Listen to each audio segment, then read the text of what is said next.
Ngayong umaga sa RMN News Nationwide. National State of Calamity idineklara na ni Pangulong Noynoy Aquino. Social housing program ng pamahalaan inaayos na. Mayroon na tayong 2 water purification facilities at marami pa ang darating upang masigurong may mainom ang ating mga kababayan. Inaayos na natin ang mekanismo para mapalawak ang saklaw ng social housing program ng pamahalaan. Yung Zoraida, napanatili ang lakas, mga apektadong lugar lumawak pa. Pamimigay ng relief goods ay pahirapan pa rin. Ang DOTC pinatulong na rin ang Pangulo sa pagdadala ng mga tulong sa mga apektado. Tulong ng mga LGUs na hindi naapektuhan ng bagyo, hiniling na ng DILG.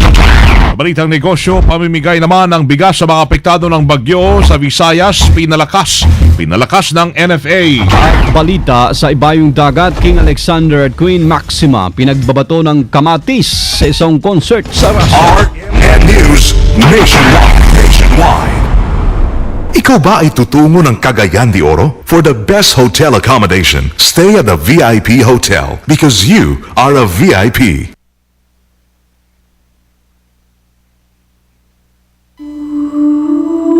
Mga kasama, si Father Nick Lalog. Halina't ilagay po ating mga sarili sa pagkahan ng Diyos.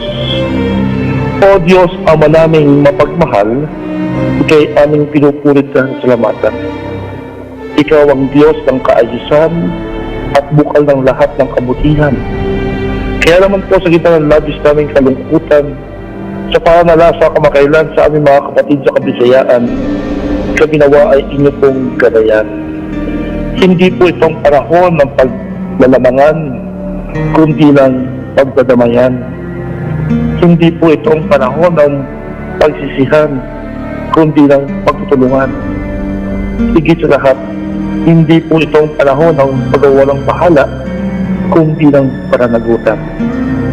Gamitin po din kami, o aming Ama, upang maging iyong kasangkapan at daluyan ng iyong pagmamahal at biyaya. Habang kami nayuyungyungan ng mga butas-butas naming bubungan, marami sa aming mga Kabisayaan ang wala ng tirahan. Madalas kami dumaraing sa aming pagkain habang sila na may ilang araw nang hindi kumakain. Marami po kaming dapat ipagpasalamat kung tutuusin. Mga pamilyang kapiling, hanap buhay na matiwasay, at marami pang ibang kaginhawahan. Sa bawat daing at aming hinaing ngayon sa buhay, nawa aming huwag limutin mga nakaririmarin na sinapit ng aming mga kababayan sa Kabisayaan. Higit lahat, kami naway magkaisa, magsama-sama upang ipadama ang iyong awa at habag sa mga salanta ng bagyong Yolanda. Sa ngalan po ni Kristo ang aming Panginoon at sa kapangyarihan ng Espiritu Santo, kami sana'y makapaghatid ng pag-asa ng bagong umaga sa mga taga-roon sa Bisaya. Ito'y aming hinihiling sa ngalan ni Jesus, aming Panginoon, sa kapangyarihan ng Espiritu Santo, sa walang hanggan. Amen. Ang pinakamalaking mga balita abot sa bawat Pilipino saan man sa bansa. RMN News Nationwide. Buenos dias, Pilipinas. Umaga ho ng Martes ngayon, Nobyembre 12 na, 2013. Ito ang numero 1 RMN News Nationwide. Ako si Wang de la Peña. Mabuhay Pilipinas, ako po si Buddy Oberas. Tayo ay live na live sa DXMY 729 RMN Cotabato, DXDR 981 RMN Dipolog, DXRC 900 RMN Zamboanga at DYHP 612 RMN Cebu. Live international pa rin via www.rmnnews.com/TV at sa WRMN New York, USA. Kasama at sa lahat ng ating mga numero 1 AM radio station sa buong bayan. Nagdeklara ng state of calamity si Pangulong Noynoy Aquino kasunod ng malaking pinsalang iniwan ng Super Typhoon Yolanda. Ayon kay Pangulong Aquino, layunin nitong mapabilis ang operasyon ng pamahalaan para sa paghahatid ng tulong sa mga biktima. Gayun din sa rehabilitasyon ng mga probinsyang sinalanta ng bagyo. Anya, sa ilalim ng state of calamity o national calamity ay makokontrol ang presyo ng mga pangunahing bilihin at serbisyo para maiwasan ang overpricing at hoarding. Sinabi pa ni Pinoy na maaring gamitin ang 18.7 billion pesos para muling ibangon ang mga nasalantang lugar na para pawang galing sa Calamity Fund, Contingency Fund at Savings ng Pamahalaan. Aprobado na rin anya ang 1.1 billion pesos bilang pagdagdag o pandagdag sa Quick Response Funds ng DSWD at DPWH para naman sa agarang pagpapatupad ng mga kinakailangang suporta.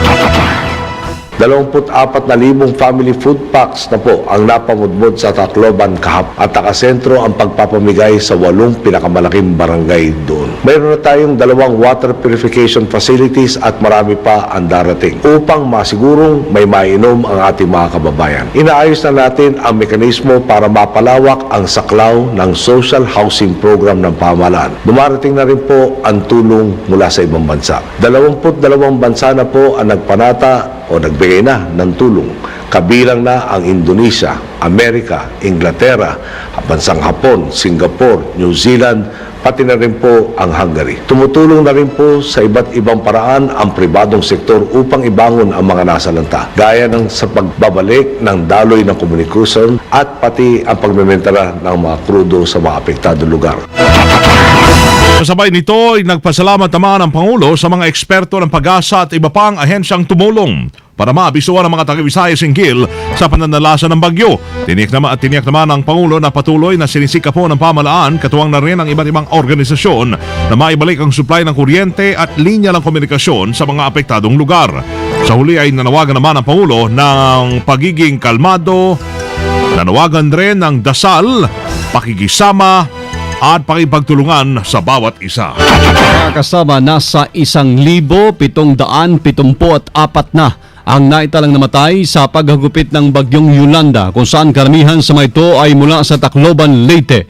Sa report ng National Disaster Risk Reduction Management Council, umakyat na sa 2,487 ang sugatan, habang 82 pa rin ang missing o pinaghahanap. Hanggang ngayon, wala pa rin supply ng kuryente sa mga lugar na binayo ng bagyong Yolanda sa Visayas, habang wala rin pong linya ng komunikasyon sa ilang lugar. Ayon kay spokesman Major Ray Balido, ito ang dahilan kung bakit hirap sila na kumuha ng impormasyon sa mga apektadong lalawigan. Inaasahan naman lalo pang tataas ang bilang ng casualties dahil patuloy pa rin pong nangangalap ng datos at mga impormasyon ang NDRAMC sa mga nasalantang lugar.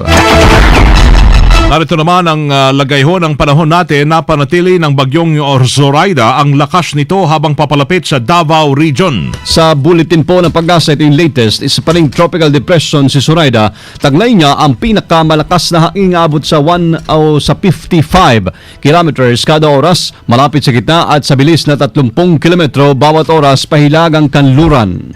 Uli itong namataan mga kasama, 216 na kilometro, timog silangan ng Hilatuan, Surigao del Sur, kaninang alas 4 ng madaling araw. Inaasahan pong tatama ngayon sa pagitan alas 8 at alas 10 ng umaga ang bagyo sa bahagi ng Davao Oriental. At dahil dyan, dumami pa ang mga lugar na nasa ilalim ngayon ng Signal Number 1, kabilang na ang Cuyo Island, Northern Palawan, Calamian Group of Islands, Siquijor, Southern Cebu, Bohol, Negros Oriental, Negros Occidental, Antique, Iloilo, Guimaras, Dinagat Province, Siargao Island, Agusan del Norte, Agusan del Sur, Surigao del Norte, Surigao del Sur, Davao Oriental, Compostela Valley, Davao del Norte, Samal Island, Bukidnon, Misamis Oriental, Misamis Occidental, Lanao del Norte, Lanao del Sur, North Cotabato, Camiguin Island, Northern Zamboanga del at Norte, Zamboanga del Sur. Pinag-iingat naman ng mga residente sa mga mabababang lugar at yung mga katabi ay bundok na maging alerto ho sa posibleng pagguho ng lupa at pagbaha. Mapanganib din ang paglalayag sa bahagi ng northern at eastern seaboards ng Luzon. At inaasang lalabas ho ng Philippine Area of Responsibility ang bagyo na yan na si Zoraida sa may West Philippine Sea Huwebes pa ng hapon. Mga kasamang pagdadala po ng relief goods sa mga apektadong lugar, iniatas na ni Pinoy sa DOTC. Kasama natin sa balita, Deo de Guzman. RMN Report! Talantang lugar ng bagyo sa Visayas Region. Ayon kay Pangulong Noynoy Aquino, may 3 repacking centers na itinayo ang gobyerno na may kakayanang maglabas ng mahigit 55,000 food packs kada araw, at si Secretary Abaya ang mangunguna o magmamando sa pagdala ng mga relief goods sa mga lugar na nangangailangan. May 3 repacking centers po tayong naglalabas ng di bababa sa 55,000 family packs kada araw. Inatasan na po natin si Secretary Abaya ng DOTC upang magmando o magtimon sa pagdadala ng mga relief goods kung saan ito pinangangailangan. Sinabi ni Pangulo Aquino na sa mga pinakaapektadong barangay idadaan ang mga pangunahing pangangailangan tulad na lamang ng pagkain, tubig at gamot, at sa katunayan ay may 24,000 family food packs na ang naibigay ng gobyerno sa mga residente ng Tacloban, partikular sa 8 pinakamalaking barangay doon. Kasama mo sa Palasyo ng Malacanang para sa DZXL 558, Deo de Guzman, Tatak RMN. Nationwide. RMN Nationwide. Ako naman tayo ng Palawan ang pamimigay ho ng relief goods naman doon. Pahirapan. Bilang ng patay nadagdagan pa. Kasama natin mula Palawan Live si Pedi Samando ng RMN Palawan. RMN Report. Nagiging pahirapan ngayon ang paghatid ng relief goods ng mga otoridad sa mga lugar na sinalanta ng bagyong Yolanda dito sa may lalawigan ng Palawan. Mula Puerto Princesa ay so-called helicopter lamang ang nag-aakot ng mga relief goods at dinadala sa Calamian Group of Island, partikular sa bayan ng Coron, Colyon, Busuanga at Linapakan. Pagdating sa Calamian Group of Island, pahirapan din daw ang paghatid sa mga barangay dahil unpassable pa rin ang ilang mga daan doon. Samantala sumampa na rin sa 13 ang nakikitang patay dahil sa pagsalanta ni Yolanda noong Biyernes ng gabi. Kabilang dito ang 6 na kumpirmadong patay sa bayan ng Coron, habang may 3 pang kinukumpirma, 4 sa bayan ng Colyon, 3 sa mga ito ay tiga Mindoro, habang 3 rin ang patay sa bayan naman ng Busuanga. Sa ngayon ay nagpapatuloy pa ang ginagawang pamimigay ng relief goods at search operation ng mga otoridad sa mga lugar na hindi pa napapasok. Bukod dito may isa pang bangkang nawawala sa bayan ng Busuanga. Nasakay ang 21 na mga crew. 2 ring mangingisda ang nawawala sa lungsod ng Puerto Princesa dahil din sa bagyong Yolanda. Sa ngayon di pa alam ng lokal na pamahalaan ng Coron kung papaano sila babangon matapos masira ng Super Typhoon Yolanda ang lahat ng kanilang pinagkakakitaan doon. Kasama mo sa DWAR RMN Palawan, Pedi Sabando, Tatak RMN Nationwide. Provincial government pinagbawal na po yung pagbebenta ng mga produkto sa labas ng Capiz. Kasama natin sa balita live si Michelle Oropio ng RMN Rojas. RMN Report.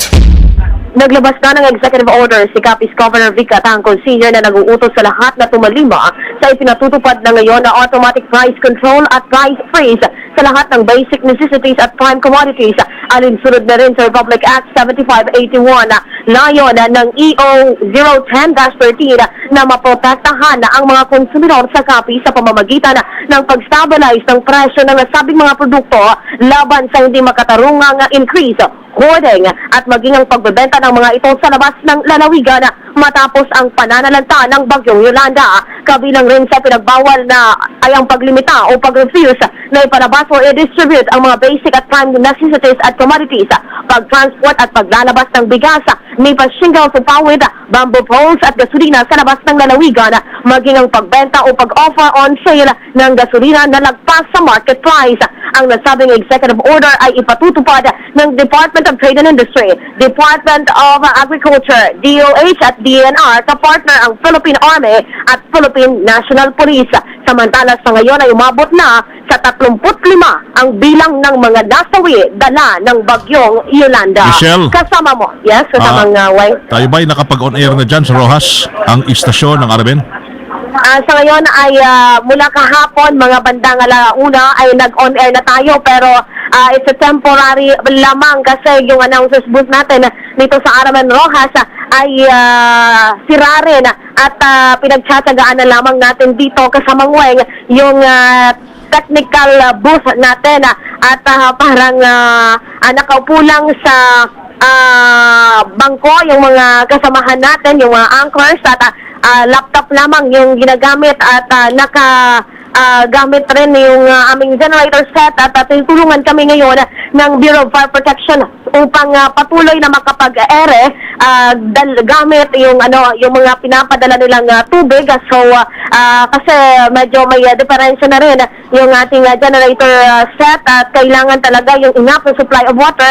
Kaso nga lang dito ngayon sa Rojas City napakahina talaga yung daloy ng tubig at napakadelikado rin nga para sa pagkonsumo ng mga konsumidor, kung kaya't ipinaalala ng MRWD na pag gumamit ng tubig mula sa kanila dapat initin muna So yun at medyo may mga construction pa na gagawin dito sa ating announcers booth. At sa lahat ng mga technical aspect dito, maging yung console natin ay may diferensya, dala na rin ang pagkabasa na matapos yung nangyaring bagyo kasamang Weng. Alright, salamat Michelle. Kasama niyo sa DYVR Rojas, Michelle Oropio, Tatak, RMN. Radyo mo nationwide. Rebooking fee naman mga kasama sa mga pasahero pong sinalanta ng bagyo sa Visayas, inalis na ilang dayuhang airlines. Kasama natin sa Balita Live, Joyce Adra. RMN Report.